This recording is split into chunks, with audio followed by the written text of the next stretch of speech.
Yeah, in terms of sparring, you know, we got some great guys coming in. Some really experienced southpaws that are smaller. I think Montana Love is coming in. Shakur Stevenson wants to come in. Jermaine Ortiz. We're gonna hit up Erickson, Lubin, some of these guys. So we're just gonna bring in a plethora of fighters that are fast, quick, shifty southpaws. With Canelo Alvarez, Shakur Stevenson had no relationship with Jake Paul. None. We heard, oh, Bruce is a sparring partner. How much you got paid for that? So now, isn't that also applicable to Shakur Stevenson? Is he not also a sellout? Like it's honest, but again, I want to see them fight. I want to see some aggression. Tank would have that if it was anyone he actually felt was worth it. I just don't know if he thinks Jake's worth it. And again, I get that feeling that he just is there. Jake Paul has surprised many by bringing in Shakur Stevenson to spar ahead of his fight with Gervonta Tank Davis. Paul revealed that Stevenson himself reached out, wanting to join the camp, which he sees as a major boost to his preparation. He explained that his team has assembled several skilled southpaws, smaller but experienced fighters who can give him the right looks. Shakur's involvement stood out since there had been no prior link between the two. Still, Paul believes working with Stevenson and other sparring partners will sharpen his game for the challenge ahead. In terms of sparring, you know, we got some great guys coming in. Some really experienced southpaws that are smaller. I think Montana Love is coming in. Shakur Stevenson wants to come in. Jermaine Ortiz. We're gonna hit up Erickson, Lubin, some of these guys. So we're just gonna bring in a plethora of fighters that are fast, quick. Some analysts have questioned the sudden partnership between Jake Paul and Shakur Stevenson, calling it suspicious and unusual.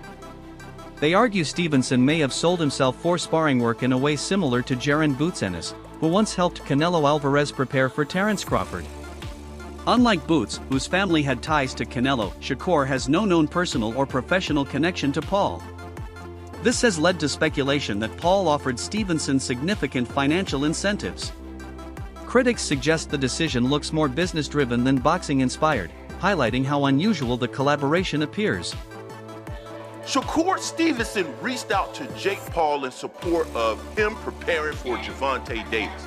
Help me understand, what is the difference between Boots Ennis reaching out to Canelo Alvarez in support of his preparation for Terence Crawford versus Shakur Stevenson reaching out to Jake Paul in preparation for his fight with Gervonta Davis? Tell me, what is the difference? I'll tell you what the difference is. The Ennis family actually had a relationship with Canelo Alvarez. Shakur Stevenson had no relationship with Jake Paul. None. We heard, oh, Bruce is a sparring partner. How much you got paid for that? So now, isn't that also applicable to Shakur Stevenson? Is he not also a sellout?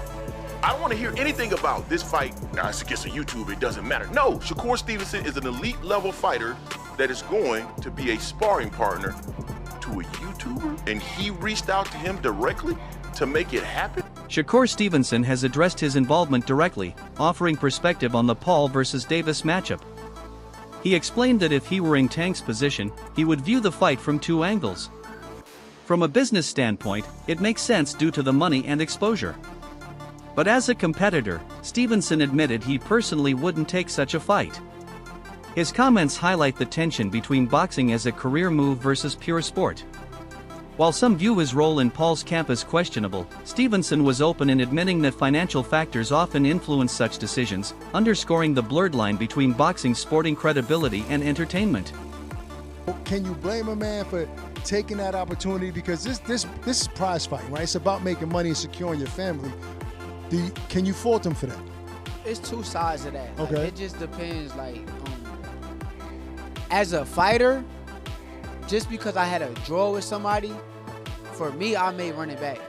But in a business aspect, if you run it back and you lose to Lamont, and then the Jake Paul fight is presented, you may not make as much money, or the fight may not be as lucrative as it was before you lost. So as a business, I understand. I ain't gonna hate on the decision, but as a man your and pride as will a get in the way. Fighter with my integrity. Yeah, but isn't there a price for everything, Shakur? Like, even if you had a draw with somebody and you were offered 10 times more than you ever. I don't know what the number is, but it's a lot more than he's ever made. At the official press conference, Jake Paul and Gervonta Davis clashed in a heated face-off that ended with a shove, sparking instant reactions from fans and media. Many analysts, however, believe the scuffle was staged to fuel hype rather than a genuine altercation. In today's boxing world, press event confrontations are often engineered to create viral moments and drive pay-per-view interest. The push between Jake and Tank plays perfectly into the storyline, testing whether a bigger fighter can impose strength on a smaller, more skilled opponent, or if speed and technique will prevail. Yeah. Southpaw orthodox matchup, left hand down the pipe. You can even see here, I'm not even trying to do the whole body language breakdown, but you can even see Tank get under that left hand because he's 5-0. He could roll under that left hand, and here comes the brick hand over the top. If he lands something like that in 10 ounces, I'm going to tell you this. Jake's 200 and something pounds. That's still going to hurt at the very least, and who knows what, because Tank's got ridiculous power. So Jake, a little sloppy on the push there. He got pushed. He wanted to get it back. There's something to be taken away from that, but lines up perfectly for a counter left hand. And you even see his promoter here is kind of grabbing his left hand because Tank wanted to let it fly. And Jake backed up a little bit. He said, oh, and Tank comes with that. Tank, man. Tank said, where I'm from, the bullies get bullied. All right, dude, there you go. Listen, takeaways from this thing, I don't know. Tank seemed to have a little bit more energy today. He seemed to be more lively. Him going back and forth with the media, with Jay Leon, with Jake, with Aiden Ross. There seemed to be a bit more energy today. That's all I really asked for. So in terms of, selling us on something, sure. Better job today from both guys. Jake, seemed a bit more locked in here with Tank as well. They had a little bit more fun. Tank going after Kiso was pretty funny. But listen, this doesn't change anything in my mind. The 10-ounce gloves doesn't really change anything to me. I mean, again, I think that's a bad idea for Tank, more so because even if Jake doesn't land clean, those are 10-ounce gloves, still going to hurt. Tank is still punching in gloves that are 2 ounces heavier than he normally uses, so I don't know how that's a win for him. The $2 million bet almost certainly won't happen, which I didn't think would in the first place, but Tank pretty much confirmed it.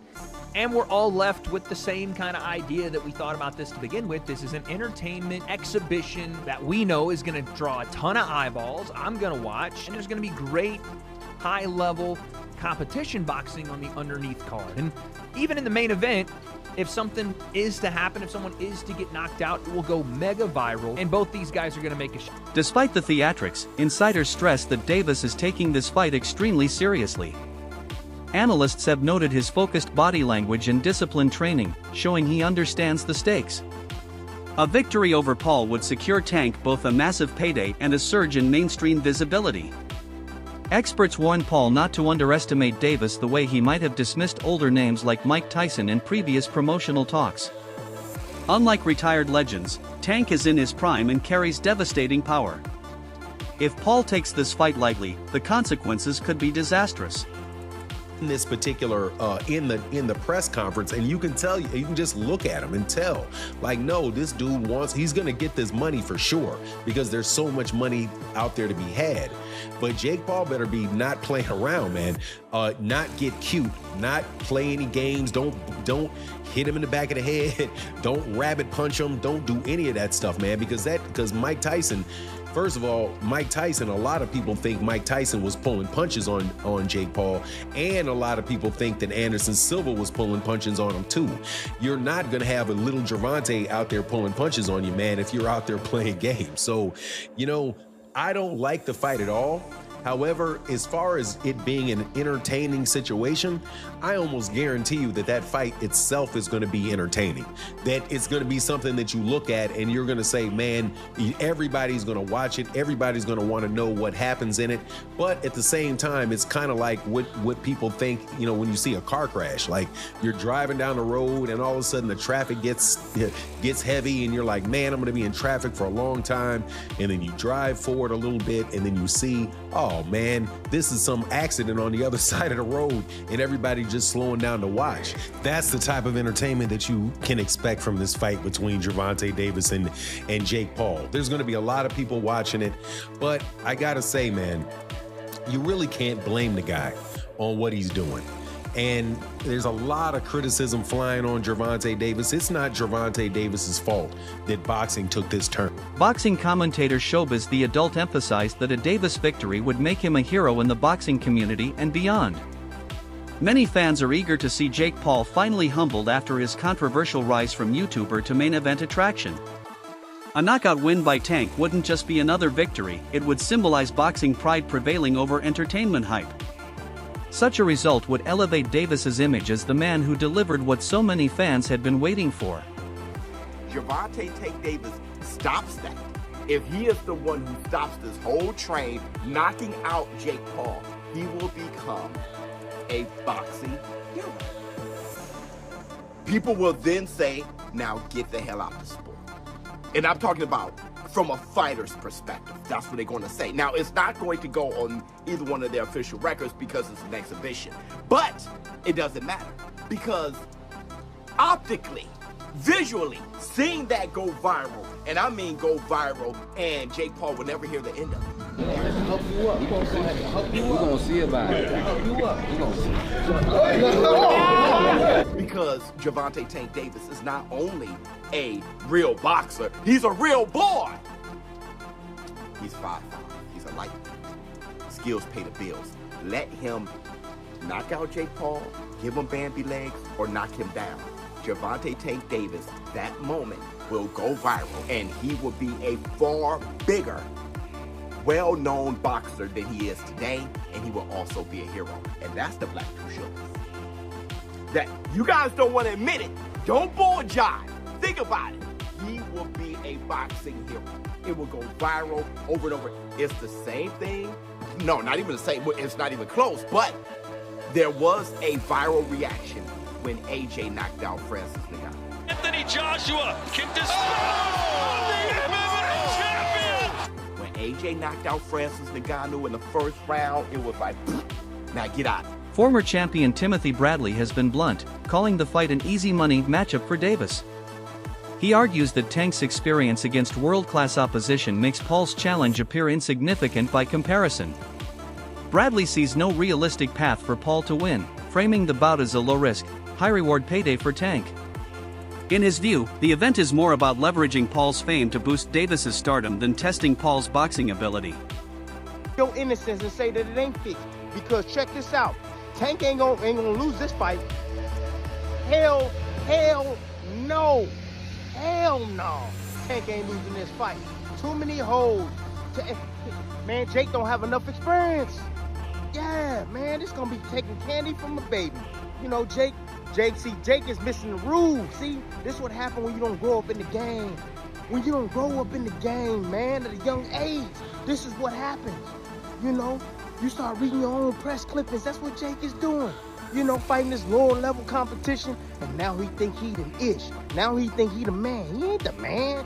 You kidding me? He is not the man. Oh no. Yeah, false sense of security. Now he trying to pick on small folks, right? You know, and I don't mean that in a bad way. Yeah, I'm just saying size-wise. Yeah, that's another thing, boxing one-on-one. You can't pay attention to size. Hell no, I told y'all it's the size of the heart right in that damn dog. It ain't the size of the damn dog, and I told y'all that, man. Yeah, it's the same thing here. And it's about the smartest dog. Tank too smart for him. Tank got too much boxing IQ for Jake, man. This gonna be easy. Easy. Like I said, man, Tank, please, man. Don't do this to boxing, bro. If there's anything, man, shoot. Man, we can put together some kind of account for you, a GoFundMe account or whatever, bro. Analyst Paulie Malignaggi offered another angle, suggesting the fight may be designed to push Davis into mainstream superstardom. Staging the bout in Florida ensures accessibility for fans, media, and celebrities, maximizing exposure. Malignaggi noted that while the true motives aren't fully clear, the business logic is, Jake Paul brings massive attention, while Tank brings authenticity and explosive skill. Together, the matchup could cement Davis as a household name in America. There's obviously a reason why the networks wanted to make Gervonta Davis a star. But let's look at it. And Robert, I want to ask you this. When you looked at the numbers for Canelo, his fight against Crawford, 41 million viewers. That's what they got. It was the most viewed championship fight of this century. Jake Paul, Mike Tyson got 108 million. It got more than double, significantly more than double. Is it the idea of the streaming services, Netflix, where they're following the numbers, Robert, and that's where the numbers are? It's the real fights where they deserve to be seen throughout the world. It's great. They have good numbers, but when you see guys, that are YouTubers, guys that are 60-year-old retired and coming back, and getting 2 times more than what a real fight, it's kind of, I don't know, it's kind of embarrassing, kind of sad that we're getting there, that we're in that situation. But I also can't blame them, they're all making a lot of money. That's why Tank is doing it. I think it's ridiculous. It's a joke. But I can't go against that either. He's making a lot of money.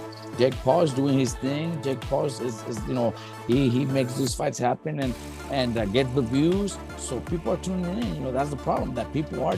Promoter Nakisa Bidarian has fueled intrigue with comments about the fight's rules. He confirmed the use of 10-ounce gloves, standard for lighter divisions but notable given Paul's size advantage. When asked about a possible rehydration clause, Bidarian declined to comment, leaving speculation about whether Tank may face weight restrictions after the weigh-in. Such clauses can dramatically affect fighters, and the secrecy has led fans to wonder if Paul's camp negotiated terms to tilt the balance.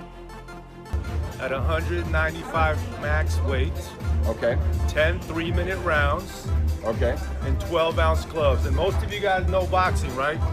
Most of the fights are with 10-ounce gloves. Fighters spar in 16-ounce gloves.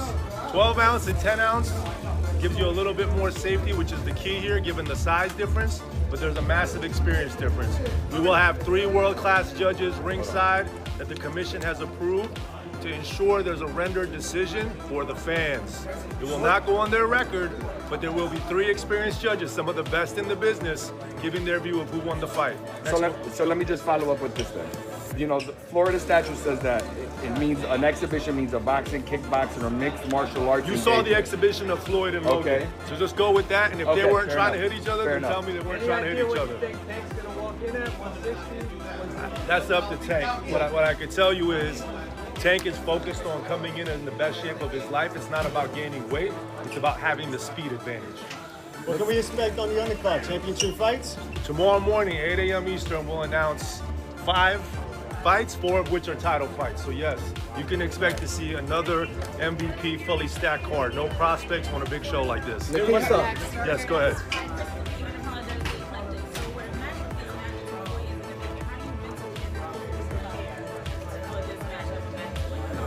As in, how do the fighters prepare? You and the fighters train with you as promoter. I mean, look, we started MVP 4 years ago with the mission to be fighter first, right? And I think like this event is exactly that. We're giving Tank a massive platform and opportunity for the world to see who that young man is. He's misunderstood in many ways, but at heart, he is a great human being who has a family and wants to do big things to make an impact on the sport and take care of his family. So we're excited about that. In terms of preparing for this, it's no different than Mike Tyson, than Taylor Serrano. It's just another big event that's on a global scale. Is there a rehydration clause involved? No comment. That wraps up today's coverage. Stay tuned for more updates as the Jake Paul vs. Gervonta Davis showdown draws closer.